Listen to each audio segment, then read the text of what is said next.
He denied actually meeting the Japanese executives. That's what he said. So this was, kailan ba ito binalita ng ABS-CBN?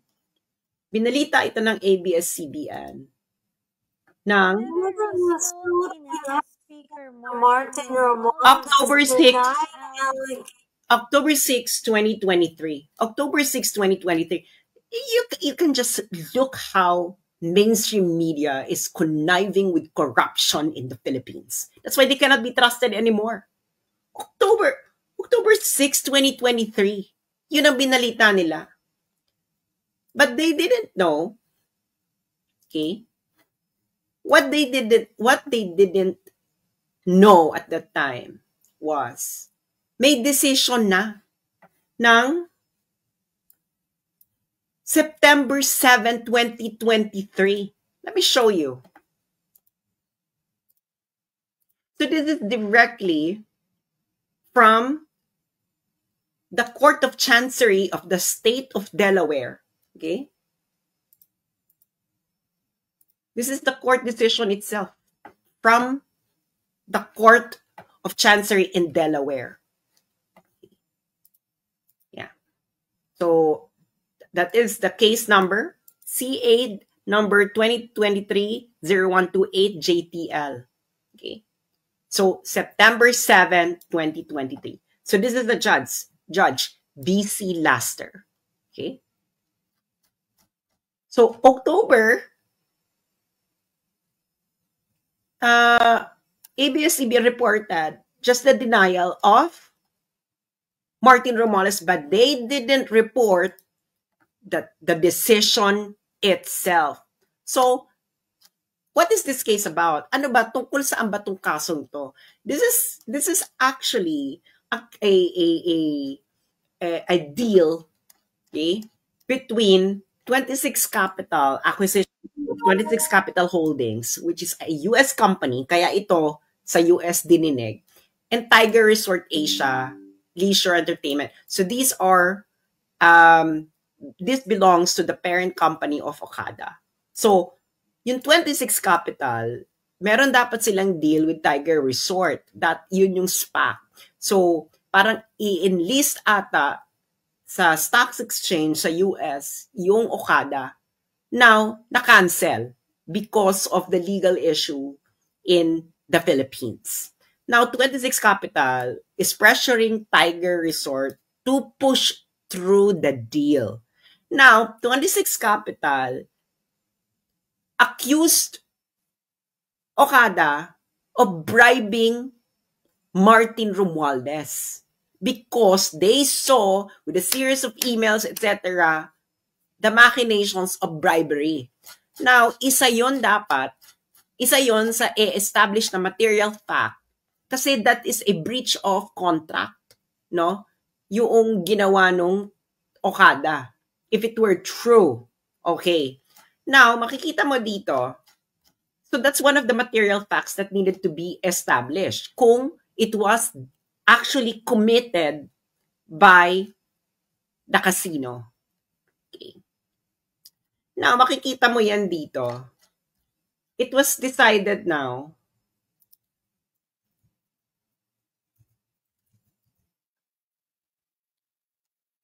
na material fact siya. Andito siya, Part N, the dodgy bargain. Okay? So, as you can see, it was established as a material fact. Okay? This is actually the key finding. And these are all based on documents, witnesses. This is a proper trial. Huh? So ngayon, kita mo, Martin Romualdez denied that this happened, that he didn't meet this Japanese. But in the trial, in the US court, on July 27, 2022, Universal Executive Sato Nobuki traveled from Japan to the Philippines. Another Universal Executive, Hajime Tokuda, scheduled a meeting with Romualdez for the next day. The meeting lasted 90 minutes. This is a court decision, ha? To accommodate the meeting, Romualdez returned from inspecting an earthquake disaster in Luzon. So itong yung mga documents, those are actual documents that the court examined, that the judge examined. The Universal Executives gave Romualdez the letters from 26 Capital and Zama to show that it will be a huge problem if the ruling by the Supreme Court was prolonged any longer. Then they told Romualdez that they wanted to ask a favor of an early resolution. Romualdez then and there made ex parte calls and sent a text to several members of the Philippine Supreme Court, including its chairman. Okay? The Universal Executives understood that there were 3 judges involved, with 1 judge on the other side and 2 judges on our side. The Universal Executives reported to their colleagues that the pressure by number 2 must be working. Number 2 is what they call Romualdez. Okay? Now, this is what the court found. No one addressed the legality of this type of arrangement in the Philippines. It nevertheless appears that Lazaro and Lorenzana are friends of Martin Romualdez, brokered a dodgy bargain in which they offered to have Romualdez intervene in return for increased control over Casino Corporation's board, compensation of $35,000 per month, employment agreements for the local executives like Yip and Van der Sande, and an item for Romualdez. Okay? Now, the witnesses of Universal is the parent company of Okada, okay,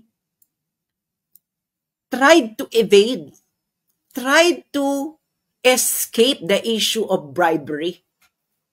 Okay? They gave the following excuses. Okay? The Okada. So they were there. No? The witnesses of Universal, the parent company of Okada, were there in the courts. So when the judge asked them what it was, they claimed that the heavy luggage referred to original documents from the lawsuits against Okada in Hong Kong and in Hong Kong that had to be transported by hand because they didn't have a printer anymore in the Philippines.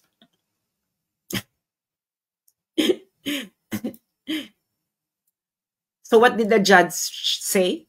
That the testimony was not credible. Why? Because your lawyers had printers, sabi ng judge. Second, Philippine law permits the use of electronic versions. Third, Universal had already filed documents from those lawsuits. And fourth, why would Universal executives would be tasked with carrying documents when a courier would do? And fifth, the internal emails referred to an item, which is an odd word to use for documents. And sixth, the internal emails spoke in code, referring not only to the item and heavy luggage, but also to Martin and number 2. Discussions about court filings do not require the type of subterfuge. Ibig sabihin yung ganyang codes. Finally, when the Universal executives met with Romualdez, they showed him the letters from 26 Capital and Zama about the deal being in jeopardy. Those letters were not heavy. So, the judge, the U.S. judge, wasn't convinced that the heavy luggage is not a bribe. This is a U.S. court decision. September 7, 2023. So Martin Romualdez met with the Japanese executives. So what did ABS-CBN report? Just the denial of Martin Romualdez.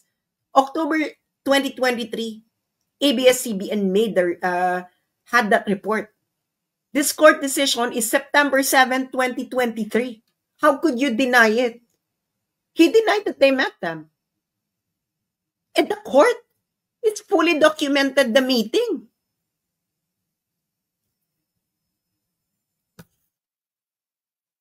So who is now doing this information? Dan Fernandez, you said this information is a national security issue. So didn't the House Speaker disinform the public about this? Didn't ABS-CBN disinform the public about this? Didn't you guys compromising the national security of the Philippines because you don't want to address the bribery issue of the leadership of the House of Representatives? So let me discuss why they really want me. Okay? Remember, they sent me a subpoena February 2025. In January, the BICAM issue, the BICAM report issue exploded. Remember that? Okay. Now, I wrote several articles. I wrote several blog articles about this. Okay. Such as this, no? The most hungry House of Representatives since 2011 is under Martin Romualdez. Why? Diba? Why? Okay? Tiningnan ko yung journals ng Senate of the Philippines and the House of Representatives available. No? Yung available lang na committee reports detailing BICAM report and the approved bill. Now, this is the summary. Okay? Under the speakership of House of Martin Romualdez. Okay? Nakikita nyo yan?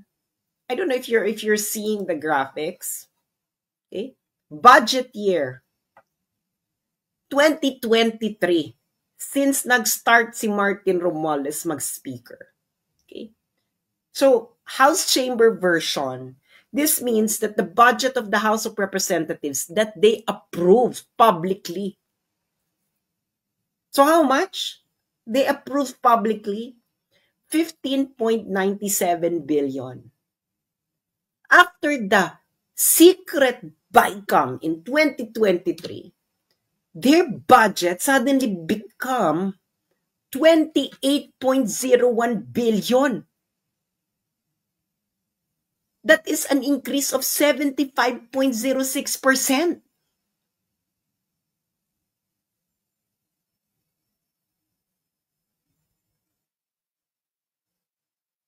Now, in 2024, their publicly approved budget is 16.17 billion. After the secret BICAM, it became 28.69 billion, which is 77.21% increase. 2025, their publicly approved budget for this year is 16.34 billion. After the BICAM, it became 33.67 billion, which is 105.93% increase. I actually compared this to other House of Representatives, no?